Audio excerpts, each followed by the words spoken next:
بسم اللہ الرحمن الرحیم۔ السلام علیکم، میں ہوں اعجاز علی اور خوش آمدید کہتا ہوں آپ کو اپنے چینل سبق کہانی میں۔ نئے آنے والے دوستوں سے گزارش ہے کہ میرے چینل کو سبسکرائب کر لیں۔ چلتے ہیں آج کی کہانی کی طرف۔ پچھلے زمانے کا ذکر ہے۔ ملک روم پر ایک بادشاہ حکومت کرتا تھا جس کا نام سلیمان تھا۔ سلیمان بادشاہ بہت انصاف کرنے والا اور رحم دل تھا۔ رعایا اس سے بہت خوش تھی۔ سلیمان بادشاہ کی ایک ہی بیٹی تھی، شہزادی زرین۔ شہزادی زرین بہت خوبصورت تھی اور بادشاہ اس سے بہت پیار کرتا تھا۔ اس نے شہزادی زرین کو بڑے پیار و محبت سے پالا تھا۔ اس نے اسے علم کے ساتھ ساتھ ہر ہنر بھی سکھایا تھا۔ اس کا ارادہ تھا کہ شہزادی زرین کی شادی کسی بہت بہادر اور عقل مند شہزادے سے کر کے وہ حکومت ان دونوں کے حوالے کر دے اور خود اللہ کی یاد میں مصروف ہو جائے گا۔ اس لیے جب شہزادی بڑی ہو گئی تو اس نے اس کے لیے کسی اچھے رشتے کی تلاش شروع کر دی۔ بے شمار شہزادے شہزادی زرین سے شادی کے خواہش مند تھے، لیکن بادشاہ کو کوئی رشتہ پسند نہ آ رہا تھا۔ جس قسم کا رشتہ بادشاہ چاہتا تھا ایسا رشتہ اسے نہ مل رہا تھا۔ اس لیے بادشاہ بہت پریشان تھا۔ آج بھی جب وزیر اعظم نے ملک کنعان کے شہزادے کے بارے میں بادشاہ سے بات کی تو بادشاہ نے انکار کر دیا، کیونکہ ملک کنعان کے شہزادے کے بارے میں اس نے سن رکھا تھا کہ وہ خاصا ظالم واقع ہوا ہے۔ بادشاہ سلامت، آخر آپ کیسا رشتہ چاہتے ہیں؟ شہزادی کی عمر بڑھتی جا رہی ہے، وزیر اعظم نے بوجھبانہ لہجے میں کہا۔ وزیر اعظم، شہزادی زرین میری اکلوتی بیٹی ہے۔ میں چاہتا ہوں اس کی شادی ایسے شہزادی سے ہو جو بہت بہادر بھی ہو اور انتہائی عقل مند بھی، تاکہ میری شہزادی کے ساتھ ساتھ ملک کی رعایا بھی خوش رہ سکے۔ بادشاہ نے جواب دیا، لیکن بادشاہ سلامت، اب یہ کیسے معلوم ہوگا کہ کون سا شہزادہ آپ کے معیار پر پورا اترتا ہے؟ وزیر اعظم نے کہا۔ ہاں، یہ بات سوچنے کی ہے۔ میں نے بھی اس بارے میں بہت سوچا ہے۔ میرے ذہن میں ایک ترکیب آئی ہے، بادشاہ نے کہا۔ وہ کیا ترکیب ہے؟ بادشاہ سلامت، وزیر اعظم نے اشتیاق بھرے لہجے میں پوچھا۔ وہ ترکیب یہ ہے وزیر اعظم کہ کوئی ایسی شرط لگا دی جائے جسے صرف وہی شخص پورا کر سکتا ہو جو بہت بہادر بھی ہو اور عقل مند بھی۔ اس طرح جو شہزادہ وہ شرط پوری کرے گا وہ شہزادی کا حقدار بن جائے گا۔ بادشاہ نے کہا، بہت اچھا فیصلہ ہے بادشاہ سلامت، لیکن ایسی شرط کون سی ہو سکتی ہے؟ کیا آپ نے اس بارے میں کچھ سوچا ہے؟ وزیر اعظم نے مسکراتے ہوئے کہا، ہاں، ایک شرط میری سمجھ میں آئی ہے۔ وہ یہ ہے کہ جو شہزادہ شیش ناگ کا منکا لے آئے گا وہی کامیاب رہے گا۔ بادشاہ نے کہا، شیش ناگ کا منکا؟ یہ تو بالکل ہی معمولی سی چیز ہے۔ بادشاہ سلامت، اب بھی دنیا میں ایسے سپیرے موجود ہوں گے جن کے پاس یہ منکا ہوگا۔ کوئی بھی شہزادہ یہ منکا خرید کر لا سکتا ہے۔ وزیر اعظم نے جواب دیا۔ اچھا، میرا تو خیال تھا کہ اس کا حصول ناممکن ہے۔ بادشاہ نے چونکتے ہوئے کہا، اگر آپ اس قسم کی شرط چاہتے ہیں تو پھر بادشاہ سلامت سانپوں کی شہزادی ناگ رانی کے منکے کی شرط لگا دیجیے۔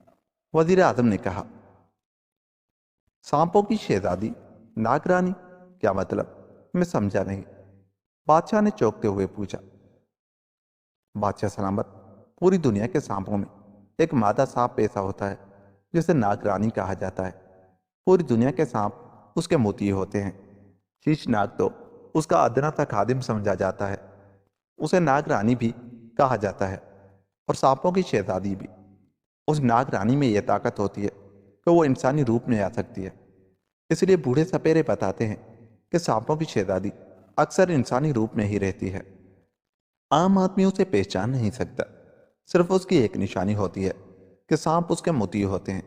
کوئی سانپ اسے کاٹنے کی جرات نہیں کر سکتا۔ اس کی آنکھوں میں ایسی طاقت ہوتی ہے کہ جس کی طرف وہ نظر بھر کر دیکھتی ہے وہ مفلوج ہو کر رہ جاتا ہے۔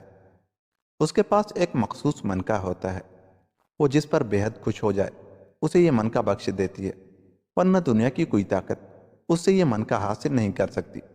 وزیر اعظم نے تفصیل بتاتے ہوئے کہا، اور بادشاہ سلامت حیرت سے سنتا رہا۔ لیکن اس منکے کی کیا نشانی ہوتی ہے؟ وزیر اعظم، بادشاہ نے پوچھا۔ اس منکے کی نشانی یہ ہوتی ہے بادشاہ سلامت کہ اسے جب بھی نچوڑا جائے اس سے خون کے قطرے نکلتے ہیں، اور یہ خون کے قطرے جس چیز پر پڑ جائیں وہ سونے کی ہو جاتی ہے۔ وزیر اعظم نے جواب دیا، اور پھر تو واقعی یہ نایاب چیز ہوئی، لیکن کیا کوئی انسان اسے حاصل بھی کر سکتا ہے؟ بادشاہ نے کہا، حاصل کیا جا سکتا ہے، بہادری سے، عقل مندی سے۔ انسان کیا نہیں کر سکتا؟ وزیر اعظم نے جواب دیا۔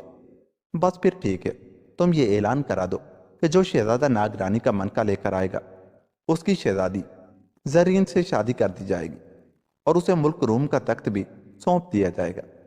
بادشاہ نے خوش ہو کر کہا، بادشاہ سلامت، اگر اس میں شہزادے کی شرط ہٹا دی جائے تو زیادہ بہتر ہے، کوئی بھی نوجوان یہ کامیابی حاصل کر سکتا ہے۔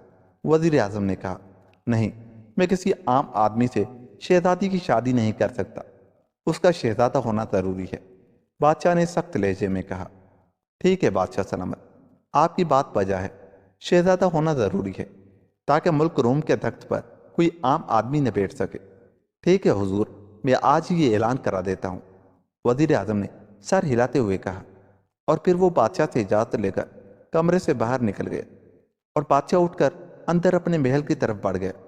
وہ یہ بات شہزادی زری کو بھی بتانا چاہتا تھا تاکہ اسے بھی معلوم ہو جائے کہ جو شہزادہ یہ منقع لے آئے گا اس سے اس کی شادی کر دی جائے گی۔ شہزادہ فیروز اپنے دوستوں کے ساتھ بیٹھا خوش گپیوں میں مصروف تھا کہ ایک نوجوان تیزی سے چلتا ہوا اس کے قریب پہنچا۔ شہزادہ حضور، ابھی ابھی میں نے ایک اعلان سنا ہے، نوجوان نے مودبانہ لہجے میں کہا۔ اعلان؟ کیسا اعلان؟ بخت بیدار، شہزادے نے مسکراتے ہوئے پوچھا۔ بخت بیدار وزیر اعظم کا لڑکا تھا اور شہزادے فیروز کا بچپن کا دوست تھا، اس لیے شہزادہ سب سے زیادہ اس سے بے تکلف تھا۔ ملک روم کے بادشاہ نے اپنی بیٹی شہزادی زرین کی شادی کے لیے اعلان کیا ہے کہ جو شہزادہ سانپوں کی شہزادی ناگ رانی کا منقع حاصل کر کے آئے گا اس کی شادی شہزادی زرین سے کر دی جائے گی، اور ملک روم کا تخت اسے سونپ دیا جائے گا۔ بخت بیدار نے جواب دیا، اوہ، مگر یہ سانپوں کی شہزادی اور ناگ رانی کیا ہوتی ہے؟ شہزادہ فیروز نے چونکتے ہوئے کہا، حضور یہ سب کہانیاں ہیں، کہتے ہیں کہ ایک ایسا مادہ سانپ ہوتا ہے جس کی پوری دنیا کے سانپ موتی ہوتے ہیں، اور اس کو یہ طاقت حاصل ہوتی ہے کہ وہ چاہے تو انسانی روپ میں رہے۔ اس سانپ کو سانپوں کی شہزادی اور ناگ رانی کہتے ہیں۔ محفل میں موجود ایک آدمی نے کہا، اچھا، واقعی ہمیں تو آج تک اس بارے میں معلوم ہی نہ ہو سکا تھا، اس منقع کی بھی تو کوئی نشانی ہوتی ہوگی؟ شہزادے فیروز نے کہا، جی ہاں، اس منقع کی یہ نشانی بتائی جاتی ہے کہ اسے نچوڑا جائے تو اس میں سے خون کے قطرے ٹپکتے ہیں، اور جس چیز پر یہ قطرے ڈال دیے جائیں وہ سونے میں تبدیل ہو جاتی ہے۔ اس دوست نے جواب دیا، اوہ، پھر تو وہ بہت ہی قیمتی چیز ہے۔ شہزادے فیروز نے دلچسپی لیتے ہوئے کہا، شہزادہ حضور، میں نے پہلے عرض کیا ہے یہ سب قصے کہانیاں ہیں، ان کا کوئی حقیقی وجود نہیں ہے۔ اس دوست نے جس سے یہ معلومات مہیا کی تھی جواب دیا، اگر یہ قصے کہانیاں ہیں تو پھر کیا ملک روم کا بادشاہ پاگل ہے جس نے اپنی بیٹی کی شادی کے لیے اس شرط کا اعلان کر دیا ہے؟ اور تم جانتے ہو کہ شہزادی زرین ہمیں کتنی پسند ہے، ہم اسے بچپن سے جانتے ہیں، ہم ضرور شہزادی زرین سے شادی کریں گے۔ اس طرح شہزادی زرین کے ساتھ ساتھ ملک روم کا تخت بھی ہمارے پاس آ جائے گا، اور ہم اپنے ملک کے ساتھ ساتھ ملک روم کے بھی بادشاہ بن جائیں گے۔ دنیا میں ہمارا ملک سب سے بڑا ملک ہوگا۔ شہزادے فیروز نے فیصلہ کن لہجے میں کہا۔ شہزادہ فیروز ملک روم کے ہمسایہ ملک آذربائیجان کے بادشاہ کا اکلوتا بیٹا تھا، انتہائی بہادر اور عقل مند۔ چونکہ ملک روم سے اس کے ملک کی سرحدیں ملتی تھی، اس لیے دونوں ملکوں کے بادشاہوں کا ایک دوسرے کے ہاں آنا جانا تھا۔ شہزادی زرین بھی اسے پسند کرتی تھی۔ شہزادہ حضور، کیا خیال ہے اگر آپ کا رشتہ شہزادی زرین کے لیے بھیجا جائے تو ملک روم کے بادشاہ کو کیا انکار ہو سکتا ہے؟ وہ یقیناً یہ شرط ترک کر کے آپ کا رشتہ منظور کرے گا۔ آخر اسے آپ سے اچھا داماد کہاں ملے گا؟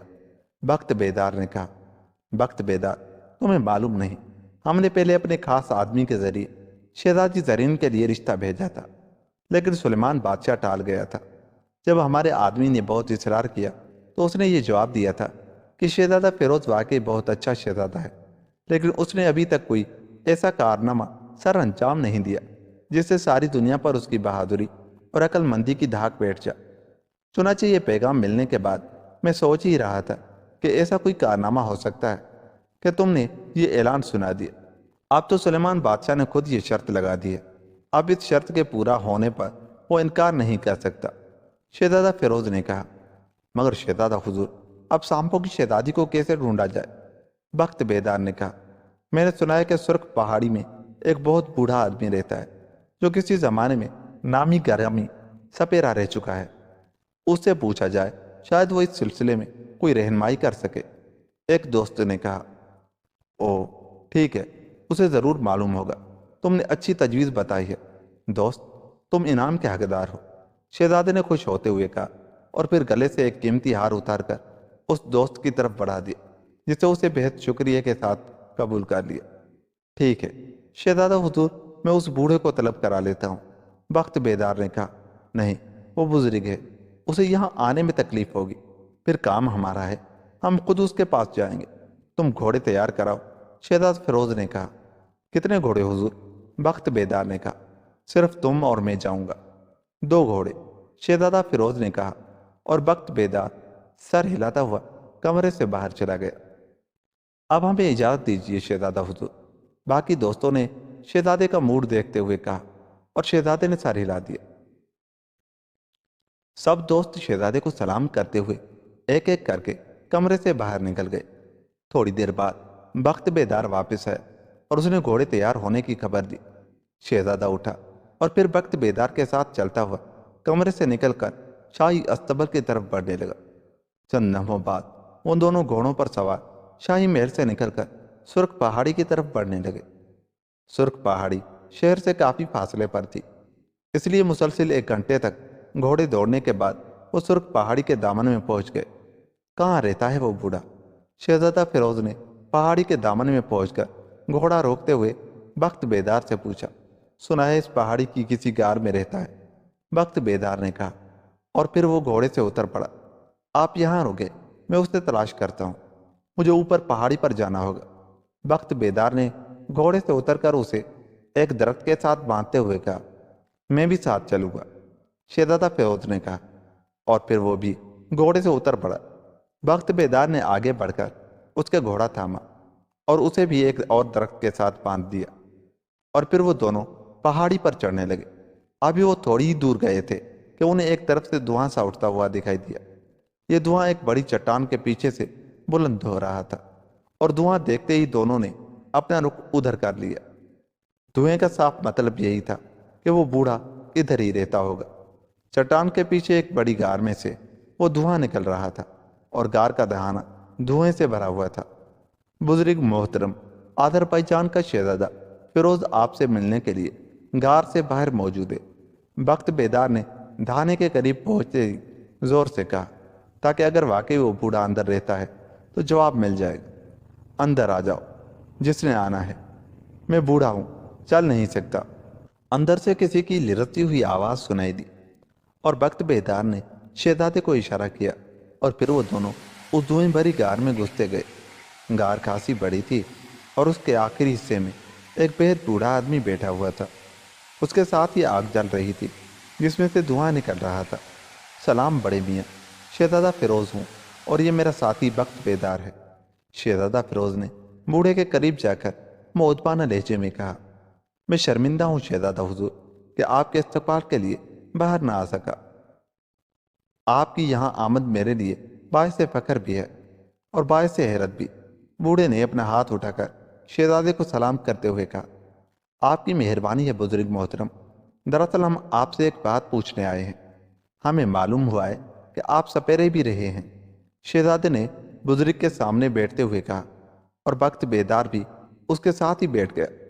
آپ نے درست سنا ہے شہزادہ حضور، میری ساری زندگی سانپوں کے درمیان ہی گزری ہے، اور 7 پشتوں سے ہمارا یہی پیشہ چلا آ رہا ہے۔ اب تو میں بوڑھا ہو گیا ہوں، اس لیے یہ دھندا چھوڑ کر صرف عبادت میں ہی مصروف ہو گیا ہوں۔ بہرحال فرمائیے، آپ کیا پوچھنا چاہتے ہیں؟ بوڑھے نے جواب دیا، بزرگ محترم، ہم سانپوں کی شہزادی ناگ رانی کا پتہ پوچھنا چاہتے ہیں۔ شہزادے نے کہا، کیا شہزادہ حضور، آپ واقعی یہ بات پوچھ رہے ہیں؟ بوڑھے نے بری طرح چونکتے ہوئے پوچھا۔ اس کے چہرے پر شدید حیرت کے آثار ابھر آئے تھے۔ ہاں بزرگ محترم، ہم اس سے ملنا چاہتے ہیں، شہزادے نے جواب دیا۔ او شہزادہ حضور، آپ کو کس نے بہکا دیا ہے؟ آپ اس کو بھول جائیں تو زیادہ بہتر ہے، بوڑھے نے تشویش بھرے لہجے میں کہا۔ نہیں بزرگ محترم، میں فیصلہ کر چکا ہوں کہ سانپوں کی شہزادی کو ضرور تلاش کروں گا۔ آپ کی مرضی، آپ ہمیں کچھ بتائیں یا نہیں، ہم آپ کو مجبور نہیں کر سکتے، شہزادے نے فیصلہ کن لہجے میں کہا۔ میری یہ مجال نہیں شہزادہ حضور کہ میں آپ سے کچھ چھپا سکوں، لیکن آپ اسے کیوں تلاش کرنا چاہتے ہیں؟ بوڑھے نے کہا۔ بزرگ محترم، بات یہ ہے کہ ملک روم کے بادشاہ سلیمان نے اپنی بیٹی شہزادی کے ساتھ شادی کے لیے یہ شرط لگائی ہے کہ جو شہزادہ سانپوں کی شہزادی ناگ رانی کا منکا لے کر آئے گا، اسی کے ساتھ شہزادی زرین کی شادی کی جائے گی، اور ہمارے شہزادہ فیروز شہزادی زرین سے محبت کرتے ہیں اور اس سے شادی کرنا چاہتے ہیں، اس لیے یہ وہ منکا حاصل کرنے کا فیصلہ کر چکے ہیں۔ بخت بیدار نے تفصیل بتاتے ہوئے کہا۔ ملک روم کا بادشاہ سلیمان شاید اپنی بیٹی کی شادی کسی سے کرنا ہی نہیں چاہتا، اس لیے اس نے یہ ناممکن شرط لگا دی ہے۔ سانپوں کی شہزادی کا منکا حاصل کرنا ناممکن ہے۔ شہزادہ حضور، آپ بادشاہ سلیمان کو مجبور کریں کہ وہ اس شرط سے باز آ جائے، ورنہ اس کی بیٹی ساری عمر کنواری ہی رہ جائے گی، بوڑھے نے جواب دیا۔ نہیں، اب جب کہ بادشاہ نے شرط لگا دی ہے تو ہم ہر صورت میں یہ شرط پوری کریں گے۔ اب یہ ہماری عزت اور غیرت کا مسئلہ ہے، آپ برائے مہربانی اس سلسلے میں جو کچھ جانتے ہیں وہ ہمیں بتا دیں، اس کے بعد ہماری قسمت۔ شہزادہ فیروز نے فیصلہ کن لہجے میں کہا۔ میں جوانی کی ضد سے واقف ہوں شہزادہ حضور، اور مجھے معلوم ہے کہ آپ واقعی باز نہیں آئیں گے، لیکن میرا اب بھی مشورہ یہی ہے کہ آپ اس خیال سے باز آ جائیں، یہ ناممکن ہے۔ مجھے یقین ہے جب کوئی بھی امیدوار سامنے نہیں آئے گا تو بادشاہ سلیمان اس شرط کے ناممکن کا خیال آئے گا اور وہ اس سے خود ہی دست بردار ہو جائے گا، بوڑھے نے کہا۔ اس کا مطلب ہے کہ آپ بتانا نہیں چاہتے؟ ٹھیک ہے، جیسے آپ کی مرضی، بہرحال چاہے اس سلسلے میں میری جان کیوں نہ چلی جائے، میں اس شرط کو ضرور پوری کروں گا۔ انسان کو اللہ تعالیٰ نے یہ طاقت دی ہے کہ اگر وہ ہمت کرے تو ناممکن کو ممکن بنا سکتا ہے۔ شہزادے فیروز نے سخت لہجے میں کہا۔ آپ میری باتوں سے ناراض ہو گئے ہیں شہزادہ حضور، حالانکہ میں نے یہ باتیں آپ کے فائدے کے لیے ہی کی تھی۔ بہرحال جو خدا کو منظور ہوگا، جو کچھ میں جانتا ہوں آپ کو بتا دیتا ہوں، بوڑھے نے قدرے مایوس سے لہجے میں کہا۔ آپ بے فکر رہیں بزرگ محترم، میں ضرور اپنے مقصد میں کامیاب رہوں گا، شہزادے نے خوش ہوتے ہوئے کہا۔ شہزادہ حضور، موجودہ صدی کی ناگ رانی، یمنی سانپوں کی شہزادی، یہاں سے سینکڑوں میل دور ایک ملک دولت آباد میں رہتی ہے۔ وہ دولت آباد کے بادشاہ کی بیٹی بنی ہوئی ہے۔ دراصل دولت آباد کے بادشاہ کی بیٹی کو اس نے ہلاک کر دیا تھا اور خود اس کے روپ میں آ گئی تھی۔ دولت آباد کا بادشاہ اس کے سحر کا شکار ہے، اس لیے وہ اطمینان سے رہی ہے۔ یہ تو اس کے متعلق عام سی بات ہے، لیکن میں آپ کو یہ بھی بتا دوں کہ ناگ رانی انتہائی ظالم عورت ہے۔ وہ ہر ماہ ایک معصوم بچے کا خون پیتی ہے، اس کے آدمی دور سے اغوا کر لاتے ہیں، بہت عیاش بھی ہے، نوجوان اور خوبصورت مردوں کا شکار کرتی ہے، اور پھر ان کی لاشیں شہر میں پڑی ملتی ہیں۔ چونکہ ان کے جسم میں ایسے ہوتے ہیں کہ دیکھنے سے صاف نظر آتا ہے کہ انہیں کسی سانپ نے ڈسا ہے، اس لیے کسی کو پتہ نہیں چلتا کہ ان کے ساتھ دراصل کیا ہوا ہے۔ اور پھر یہ بھی بتا دوں کہ ناگ رانی پر نہ ہی کوئی ہتھیار اثر کرتا ہے اور نہ ہی کوئی جادو، نہ ہی اسے ہلاک کیا جا سکتا ہے، اور اس کی آنکھوں میں اتنی طاقت ہے کہ مقابل کو دیکھتے ہی اس کے ذہن کو پڑھ لیتی ہے، اور اگر وہ چاہے تو صرف پھونک مار کر مقابل کو ہلاک کر سکتی ہے۔ بوڑھے نے تفصیل بتاتے ہوئے کہا۔ اس کا منکا کہاں ہوگا؟ شہزادے نے پوری طرح دلچسپی لیتے ہوئے پوچھا۔ یہی تو سب سے بڑا مسئلہ ہے، یہ منکا اس کے گلے میں ہے، اور جب تک اسے ہلاک نہ کیا جائے وہ منکا حاصل نہیں کیا جا سکتا، اور اسے ہلاک نہیں کیا جا سکتا، بوڑھے نے جواب دیا۔ یہ کیسے ہو سکتا ہے محترم کہ اس دنیا میں موجود کوئی جاندار موت کا مزہ نہ چکھے؟ شہزادے نے حیران ہو کر پوچھا۔ آپ کی بات درست ہے شہزادہ حضور، ناگ رانی نے بھی ہلاک ہونا ہے، لیکن اس کا وقت مقرر ہے، 100 سال بعد ہی اس کی موت کا واقع ہو سکتی ہے، اور ابھی 100 سال پورے ہونے میں 40 سال باقی ہے، بوڑھے نے جواب دیا۔ اوہ، اتنی طویل مدت تک انتظار نہیں کیا جا سکتا، اسے پہلے ہلاک ہونا پڑے گا۔ شہزادے نے بڑے ٹھوس لہجے میں کہا، بزرگ محترم، آپ اتنا کچھ جانتے ہیں تو آپ یہ بات بھی ضرور جانتے ہوں گے کہ 100 سال سے پہلے اگر ناگ رانی کو ہلاک کرنا ہو تو اس کی کیا ترکیب ہو سکتی ہے؟ ویسے بھی اس قدر ظالم عورت کا خاتمہ انسانیت کی خدمت ہے۔ بخت بیدار نے کہا، ہاں، پہلے تو میں صرف من کا حاصل کرنا چاہتا تھا، لیکن اب تو چاہے من کا حاصل ہو یا نہ ہو، انسانوں کو اس ظالم عورت سے نجات دلانا فرض بن گیا ہے۔ شہزادہ فیروز نے کہا، او شہزادہ حضور، آپ واقعی اعلیٰ ظرف واقع ہوئے ہیں۔ اب اپنے ذاتی غرض سے بلند ہو کر انسانیت کی خدمت کے لیے بات کی ہے۔ اب اللہ تعالیٰ کی مدد بھی آپ کے ساتھ ہوگی اور میری دعائیں بھی۔ اس کو ہلاک کرنے کا واقع ایک طریقہ ہے، لیکن وہ بہت مشکل اور تقریباً ناممکن ہے۔ بوڑھے نے مسکراتے ہوئے کہا، آپ بتائیں تو صحیح، کوشش کرنا تو انسان کا فرض ہے، مدد اللہ تعالیٰ نے کرنی ہے۔ شہزادے نے جواب دیا، شہزادہ حضور، ناگ رانی کے پاس ہر سال ایک بار سانپوں کا شہزادہ مدار سانپ آتا ہے، اور ناگ رانی اس کے استقبال کے لیے اپنے محل کی کھڑکی میں آ کر بیٹھتی ہے اور اپنے گلے میں سانپوں کے شہزادے کا دوست بشر ناگ کو لپیٹ لیتی ہے۔ بشر ناگ سانپوں کے شہزادے کا بہت گہرا دوست ہے، اور اس میں یہ خاصیت ہے کہ وہ جہاں موجود ہو وہاں سانپوں کے شہزادے کو کوئی خطرہ نہیں ہو سکتا۔ بوڑھے نے بتایا، کمال ہے، ویسے بشر ناگ نہ ہو تو سانپوں کے شہزادے کو کیا خطرہ ہو سکتا ہے؟ شہزادے نے حیران ہو کر پوچھا، آپ یہ بات نہیں جانتے شہزادہ، سانپوں کے شہزادے کا مدار سانپ اور سانپوں کی شہزادی ناگ رانی کے درمیان صدیوں سے جنگ چلی آ رہی ہے۔ وہ دونوں ایک دوسرے کے زبردست دشمن ہیں، کیونکہ اگر ان سے کوئی ایک اپنے وقت سے پہلے مر جائے تو دوسرے کی طاقت اتنی بڑھ جاتی ہے کہ پھر وہ قیامت تک زندہ رہ سکتا ہے۔ فرق صرف اتنا ہے کہ ناگ رانی کے گلے میں منکا ہے، جبکہ سانپوں کے شہزادے کے گلے میں منکا نہیں ہوتا۔ اس لیے ناگ رانی کی طاقت شہزادے سے دگنی ہوتی ہے۔ وہ اگر چاہے تو کچھ چکر چلا کر سانپوں کے شہزادے کو ہلاک کرا سکتی ہے، اس لیے بشر ناگ کی موجودگی ضروری ہوتی ہے۔ بشر ناگ سانپوں کی شہزادی کے گلے میں لٹکا ہوا ہو تو شہزادی کے منکے کی طاقت ختم ہو جاتی ہے اور وہ دونوں برابر ہو جاتے ہیں۔ بوڑھے نے تفصیل بتاتے ہوئے کہا، لیکن اس کا ملنا کیوں ضروری ہوتا ہے؟ یہ تو بتائیے، جب وہ دشمن ہیں تو کیوں ملتے ہیں؟ بخت بیدار نے سوال کرتے ہوئے پوچھا۔ ناگ دیوتا کا یہ حکم ہے کہ ہر سال لازمی ایک بار دونوں آپس میں ملیں۔ ناگ دیوتا یہ چاہتا ہے کہ ان کے درمیان صلح ہو جائے اور وہ ایک دوسرے سے شادی کر لیں، لیکن آج تک ناگ رانی اس شادی پر رضامند نہیں ہوئی، کیونکہ منکے کی وجہ سے اس میں یہ خاصیت ہے کہ وہ انسانی روپ میں آ سکتی ہے، اور آپ جانتے ہیں کہ انسانی روپ میں رہنے کے کتنے مزے ہیں۔ اگر ناگ رانی شادی پر رضامند ہو جائے تو پھر ہمیشہ کے لیے ناگ بن کر رہنا پڑے گا، پھر وہ انسانی روپ میں نہیں آ سکتی، کیونکہ شادی کے بعد منکا ناگ دیوتا کے حکم کے مطابق مدار سانپ کے پاس منتقل ہو جائے گا۔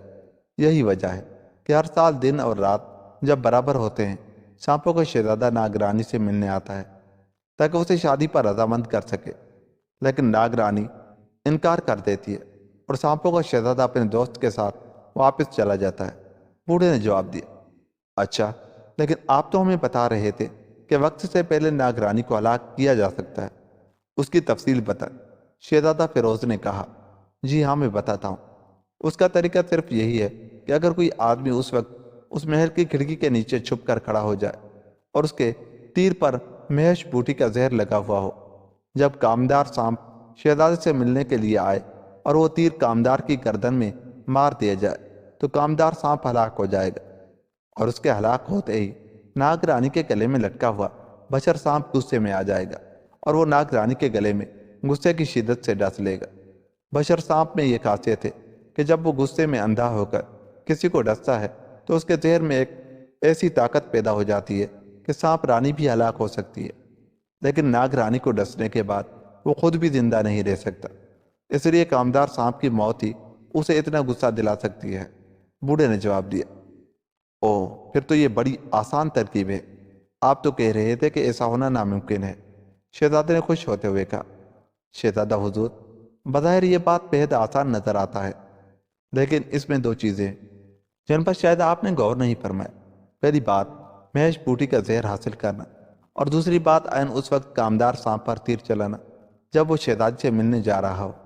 کامدار سانپ بجلی سے زیادہ تیز رفتار ہوتا ہے، اس لیے اس پر نشانہ لگانا ناممکن ہے۔ بوڑھے نے جواب دیا، نشانے والی بات رہنے دے، میں بجلی سے بھی زیادہ تیز رفتار چیز کا بھی صحیح نشانہ لے سکتا ہوں۔ البتہ اس مہیش بوٹی کے متعلق بتائیں کہ یہ کہاں مل سکتی ہے اور اس کے کیا نشان ہے؟ شہزادے نے سر ہلاتے ہوئے پوچھا۔ مہیش بوٹی کوہ زخار کی سرخ چوٹی پر پیدا ہوتی ہے۔ اس بوٹی میں سے اس قدر زہر نکلتا ہے کہ پوری چوٹی کی فضا زہریلی ہو جاتی ہے، اور وہاں کوئی جاندار ایک سانس بھی لے تو فوراً مار جاتا ہے۔ بوڑھے نے جواب دیا، اور پھر اسے کیسے حاصل کیا جا سکتا ہے؟ شہزادے نے حیران ہو کر پوچھا۔ یہ تو آپ کے سوچنے کی بات ہے، میری عقل میں تو یہ آج تک نہیں آئی۔ بوڑھے نے انکار میں سر ہلاتے ہوئے کہا، اچھا اس کی کوئی نشانی بتا دیں کہ یہ بوٹی ہوتی کیسی ہے؟ شہزادے نے کہا، میں نے بزرگوں سے سنا ہے کہ اس بوٹی کا رنگ سرخ ہوتا ہے۔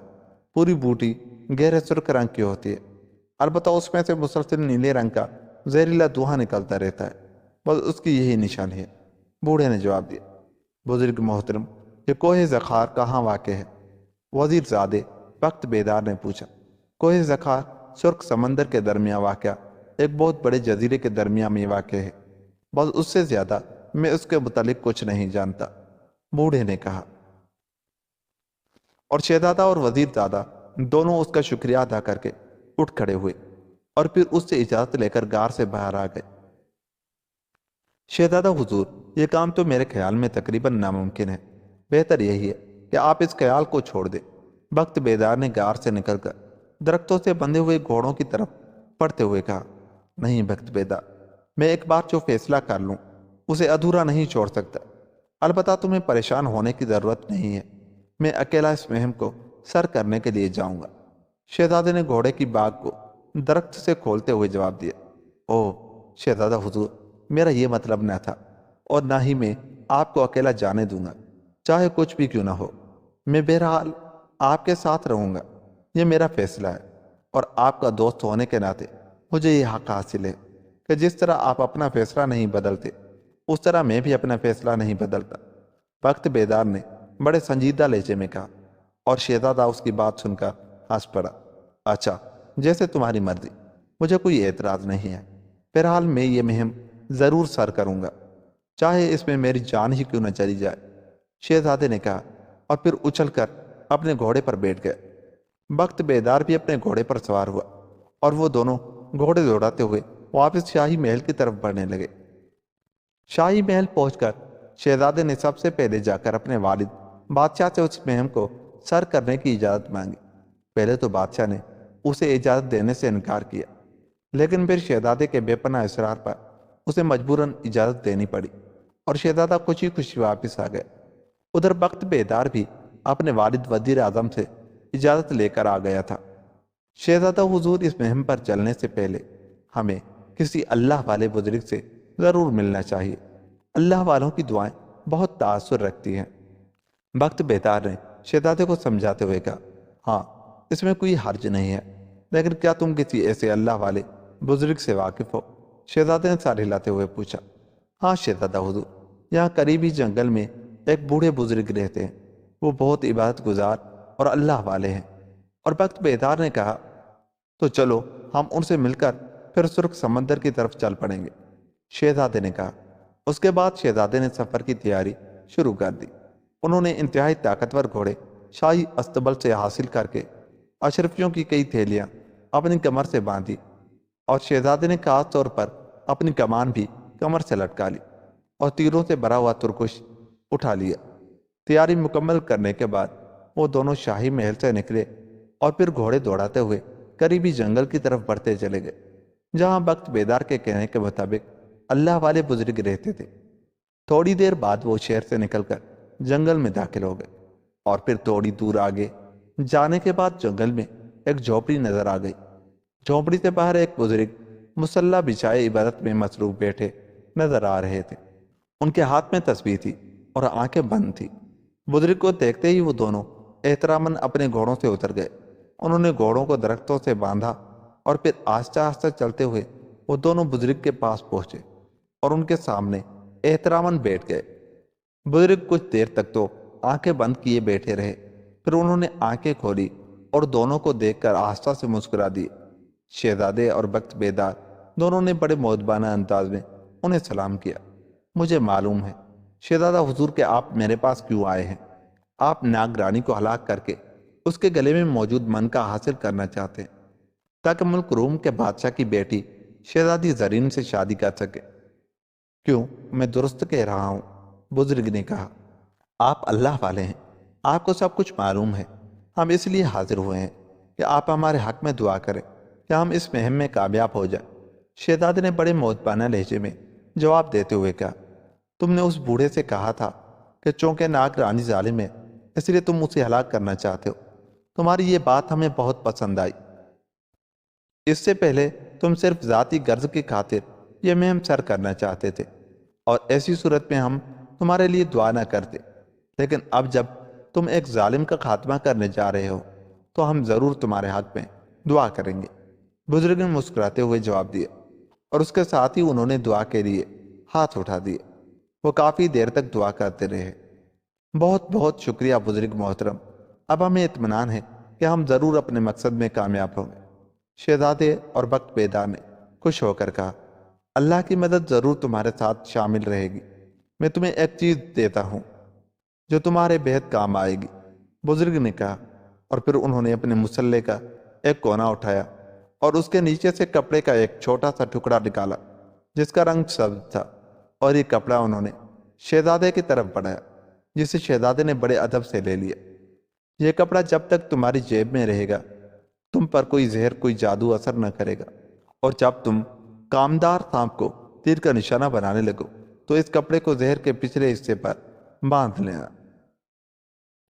اور اس پر ہاتھ رکھ کر کمان کو کھینچنا، تمہارا تیر نشانے پر لگے گا، بزرگ نے کہا، اور شہزادہ بہت خوش ہوا۔ اس نے بے اختیار اس کپڑے کے ٹکڑے کو چوم لیا اور پھر اسے بڑے احترام سے جیب میں رکھ لیا۔ محترم بزرگ، میرے لیے کیا حکم ہے؟ میں بھی تو اس مہم میں شہزادے کے ساتھ جا رہا ہوں، بخت بیدار نے کہا، اور بزرگ محترم نے مسکراتے ہوئے اپنی جیب سے ایک چھوٹی سی انگوٹھی نکالی اور اسے بخت بیدار کی طرف بڑھاتے ہوئے کہا، اسے تم اپنی دائیں ہاتھ کی چھوٹی انگلی میں پہن لو۔ اس کو پہننے کے بعد تم کسی کو نظر نہ آؤ گے۔ اور سنو، جب شہزادہ کامدار سانپ پر تیر چلائے تو تم اس سے پہلے ناگ رانی کے محل میں داخل ہو کر اس کے قریب پہنچ جانا، کیونکہ تمہیں کوئی دیکھ نہ سکے گا، اس لیے تم اطمینان سے اس کے قریب پہنچ جاؤ گے۔ پھر جیسے ہی ناگ رانی ہلاک ہوگی اس کے گلے سے من کا باہر آ گرے گا، اس وقت تم نے فوری طور پر وہ من کا اٹھا لینا ہے، ورنہ کوئی اور اسے اٹھا کر بھاگ جائے گا اور تم ہاتھ ملتے رہ جاؤ گے۔ بزرگ نے بخت بیدار سے مخاطب ہو کر کہا، ٹھیک ہے محترم بزرگ، میں ایسا ہی کروں گا۔ بخت بیدار نے مسکراتے ہوئے جواب دیا، اور سنو، اس انگوٹھی کی برکت سے تم پر بھی کوئی زہر یا جادو اثر نہیں کرے گا، اس لیے تم شہزادے کے ساتھ بے فکر ہو کر سرخ پہاڑی پر چلے جانا، بزرگ نے کہا۔ اور پھر وہ دونوں بزرگ سے اجازت لے کر اٹھے اور انہوں نے اپنے گھوڑے سنبھالے اور اس وقت تک احتراماً پیدل چلتے رہے جب تک بزرگ انہیں نظر آتے رہے۔ اس کے بعد وہ گھوڑوں پر سوار ہو کر آگے بڑھ گئے۔ اب ان کا رخ سرخ سمندر کی طرف تھا جو وہاں سے 7 دنوں کے فاصلے پر تھا۔ دوستو، اگر آپ کو ہماری یہ کہانی اچھی لگ رہی ہے تو میں اس کا دوسرا پارٹ بناؤں گا، کیونکہ یہ کہانی بڑی ہو گئی ہے۔ اس کا دوسرا حصہ سننے کے لیے میرے چینل کو سبسکرائب کر لیں اور میری ویڈیو کو لائک اور شیئر ضرور کریں۔ ملتا ہوں اگلے حصے کے ساتھ، تب تک اپنا بہت سا خیال رکھیے گا، چینل کو سبسکرائب کر کے رکھیے گا۔ اللہ نگہبان۔